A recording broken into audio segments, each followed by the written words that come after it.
The theatre at the National Arts Centre is one of Ottawa's biggest venues, but there are some smaller local stages where a once popular form of entertainment is making a comeback. In the Victorian era, burlesque was a favorite form of adult entertainment. In cabarets, women wearing flamboyant costumes would dance before a mostly male audience, sporting wide smiles and quickly raising their dresses to tease the crowd. The 25th Hour's Andi Schwartz met with 3 Ottawa women who say they hope burlesque can put the tease back into striptease. A warning though, you might want to send the kids to another room.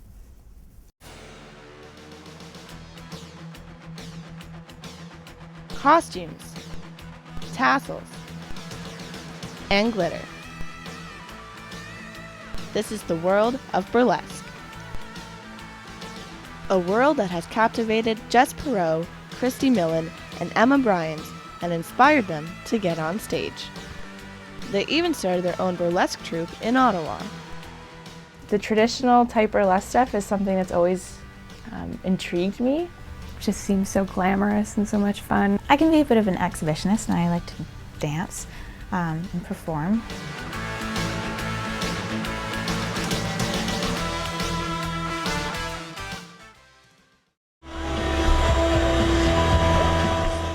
So we're at Mavericks in downtown Ottawa. It's about 6 o'clock and behind me, Christy, Jess, and their crew are getting set up for the show tonight.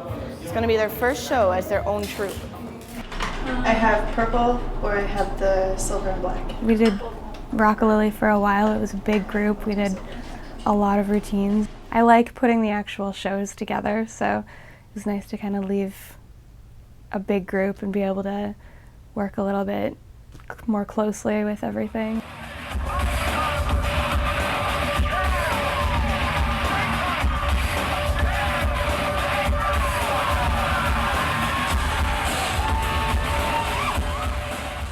There's a lot of extravagant costumes, a lot of sort of hidden talents that come out on stage that almost make people not think that, oh my God, there's a woman on stage taking her clothes off. It's a lot more emphasis on the fact that, wow, she's a phenomenal tap dancer, or she's balancing something on her head, or I never knew you could use a sword in that way, kind of thing. So it's really like a variety show with the added bonus of getting to see a little flesh at the same time.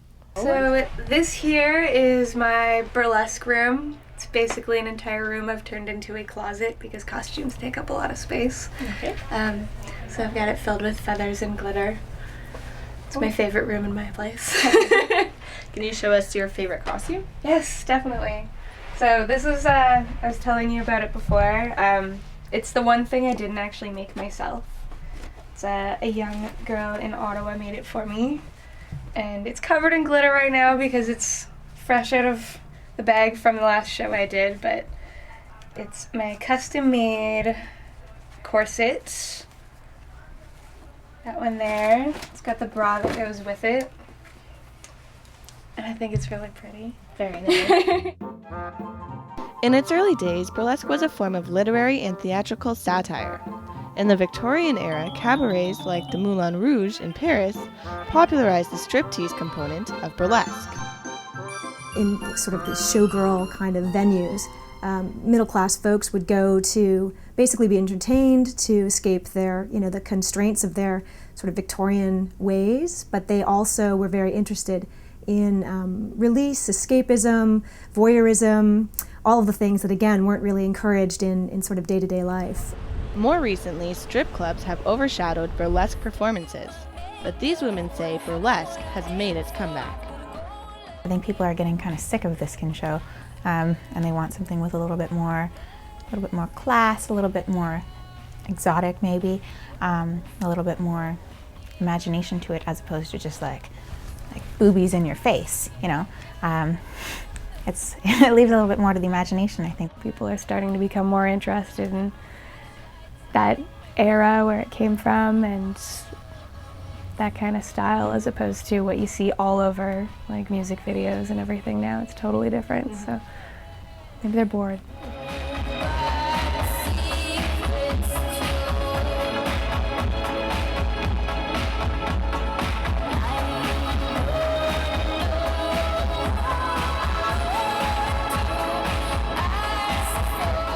Despite appearances, they say it's different than your ordinary strip show. Strippers make money. We don't. That makes it more of an art. We don't get naked. It's sort of a demonstration of how a woman can be sexy without using those traditional raunchy, sort of dirty looking moves or whatever. You're not necessarily swinging half naked around a pole. You're using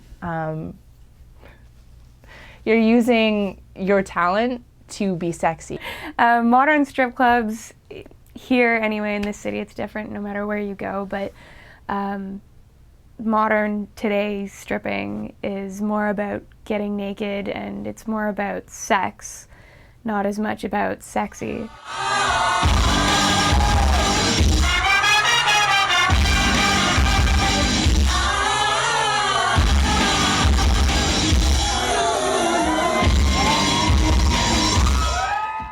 A lot of people assume it's primarily men, but for a lot of shows you'd be surprised the number of women that actually come out.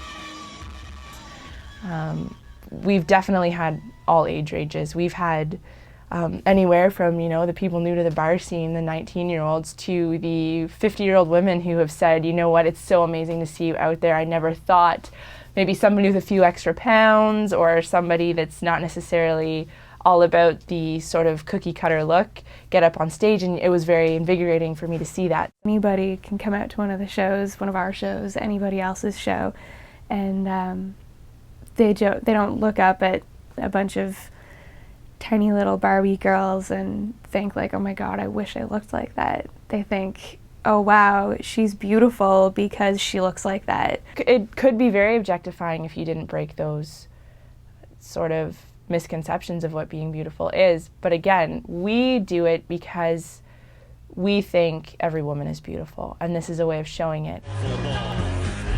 Burlesque has also been making waves in Hollywood, with movies like Moulin Rouge and most recently, Burlesque. And remember, with that, don't pull the trigger. But Evans is critical of this version of Burlesque. I think it masquerades as sex positive, but really, if you scratch the surface, you're seeing close to perfect bodies celebrated as sort of liberation-driven visions of sexuality, but it's pretty constrained what we see on the big screen. In kind of venues and shows in cities like Ottawa, I think it's done a little differently. There's queer burlesque, there are a range of body types, there are a range of sexualities on stage, and that's maybe where we see something much more unique, much more distinctive, much more progressive than on the big screen.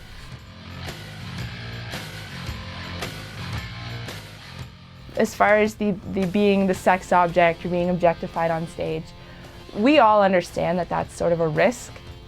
When you put yourself out there and say, hey, you know what, I have a show this Friday, I'm going to be taking my clothes off, that's obviously, we're going to get that a lot, but we're also very confident in that we can prove to just about anybody that there's a hell of a lot more on stage than just that cookie cutter. I was really, really shy, and when I get off stage at a burlesque show, like, I'm so nervous right before I go on stage every time, and I've been doing it for 3 years now, and it's still terrifying. But when you get off stage, you just like put yourself out there to a whole bunch of different types of people, and they cheered and they enjoyed it, and whether they enjoyed it or not, you enjoyed doing it. I think there is a demand for seeing real women who are, just love themselves and are confident enough to get up on stage and take off their clothes. It's the most empowering thing I've done, I think, ever in my life.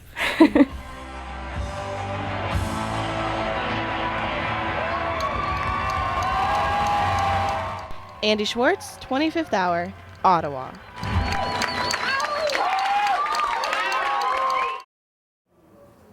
We hope we've been able to give you a little taste of what's going on behind the scenes in Ottawa. This has been the 25th Hour. Thank you for watching.